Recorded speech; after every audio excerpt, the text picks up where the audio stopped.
Welcome, help me reach 4,000 subscribers. Your support keeps me creating the intense, emotional, and suspense-packed stories you love on Breakup Cheater. Like the video, drop a comment, subscribe for more jaw-dropping betrayal stories. Every click truly means the world.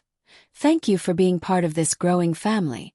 It was 11:47 p.m., late enough that nothing good ever comes through a screen at that hour.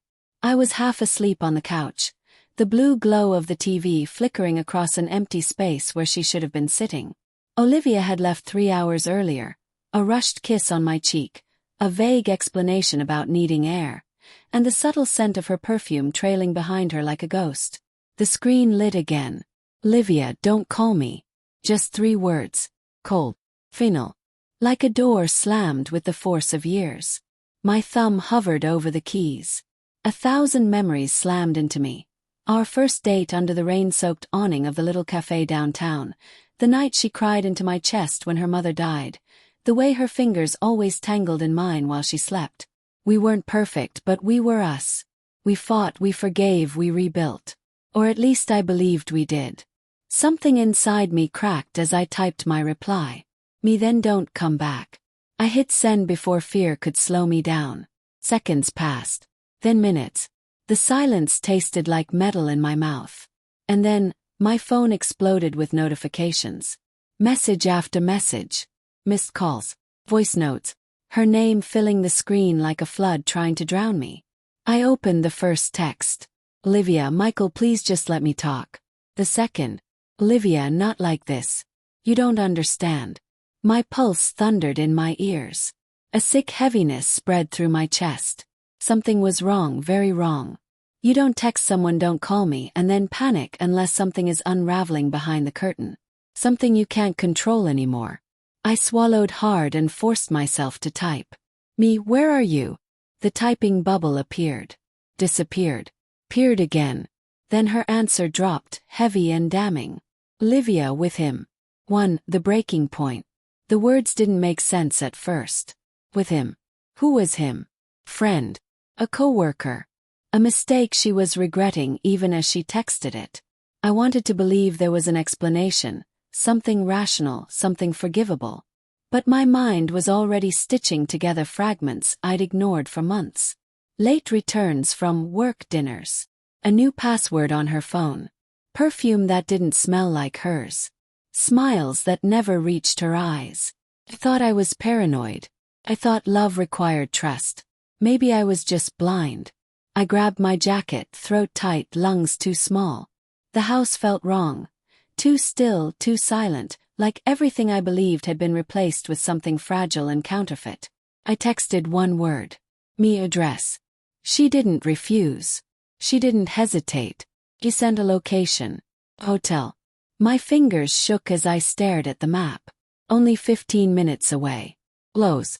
Too close. Was this the first time? Or just the first time she got caught? To the drive. Rain began to fall in thin, sharp streaks against the windshield, like the night was slicing itself open. I drove without thinking, every street lamp smearing across my vision. The city looked unfamiliar, blurred by hurt and disbelief.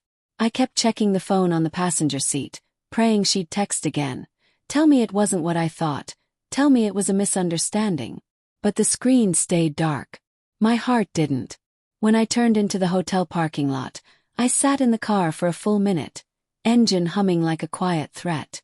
The building loomed ahead, windows lit with warm golden squares, like a place meant for laughter, for celebration, for new love. Not for endings. I stepped out. The rain slicked my hair to my forehead, seeped through my clothes, chilled me to the bone. I walked inside anyway. 3. The confrontation. The elevator ride to the 4th floor felt endless. Each ding marked another heartbeat I wished I didn't feel. Room 417. Her location marker pulsed like a warning on my phone. I raised my hand. Knock. Footsteps on carpet. Izu. One hers, soft, trembling. One deeper. Will. The door opened. He stood there first. A man with messy hair, shirt half-buttoned, surprise carved across his face like he hadn't expected consequences to look like me. Behind him, Olivia. in a dress I'd never seen. Eyes glossy, body frozen. My wife. My voice came out raw. Olivia. She took a step forward. Michael, listen, please. No, I said. You listen. But I didn't yell. I didn't throw anything. Rage was easier, I wanted it. But pain settled in my chest with unbearable clarity instead. The words stuck like glass in my throat. How long? She looked away. I repeated it harder. How long? A few months, she whispered. The world tilted. Why? Her lips trembled.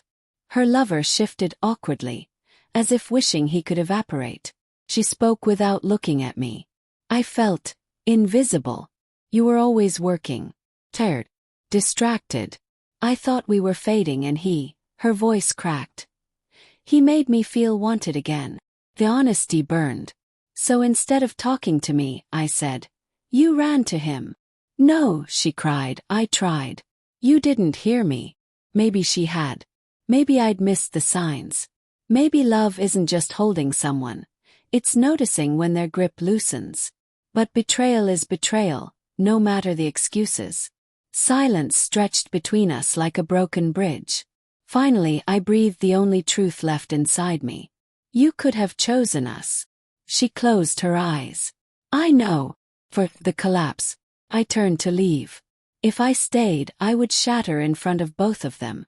My dignity, thin as paper, deserved better. But then she sobbed. And against every piece of logic, my heart responded. I paused, hand on the doorframe, rainwater dripping from my jacket onto the carpet. Did you ever love me? I asked without turning. More silence. Yes, she whispered. I still do. It was the cruelest thing she could have said. Because love wasn't enough to stop her. Wasn't enough to save us. I walked out. Down the hall. Into the elevator. Into the storm. 5. The messages after. By the time I reached the car, my phone buzzed again. And again. And again. Calling. Texting. Voice notes. Apologies. Please. Olivia, please come back. We need to talk. Olivia, I messed up. No. But don't end us like this. Olivia, I choose you. Please. Just answer. My hands shook as I read them. The messages blurred through rain and tears I didn't remember allowing. All this time I waited for her to choose me. She only did when I finally let her go. The irony tasted bitter as rust. I typed once more, fingers stiff against the screen. We go home. We'll talk there. Not reconciliation. Not forgiveness. Just a conversation between strangers wearing the memories of a marriage. Fix home. She arrived in 20 minutes, mascara smudged, hair damp from rain or tears. Maybe both. We sat across from each other at the kitchen table. The same place we had laughed, argued, planned futures. Tonight it felt like a battlefield. She reached across, hand trembling. Mine stayed still. Please, she whispered. Tell me what to do to fix this. I looked at her, really looked, and saw not just betrayal but someone broken too. Someone who made a choice she could never take back. I can't do your healing for you, Olivia, I said softly. And I don't know if I'll ever trust you again. Her face crumpled. But do you want to try? That was the question I'd been running from since the hotel hallway. Did I? Could I? Pain doesn't disappear when someone says they're sorry. It lingers. Blooms. It demands to be felt. But love, real love, is complicated. Messy. Imperfect. And sometimes it begs for one more chance even when it shouldn't. I inhaled slowly, feeling every fractured piece of my heart. I don't know, I said. It was the truest answer I had. We sat there in the quiet, two people drowning in the consequences of silence. Outside, thunder rolled across the sky like the world itself was grieving with us. Maybe this was the end. Maybe the beginning of something new. All I knew was this. Trust, once broken, is never whole again. But sometimes, if the heart is brave enough, it learns to live with the cracks.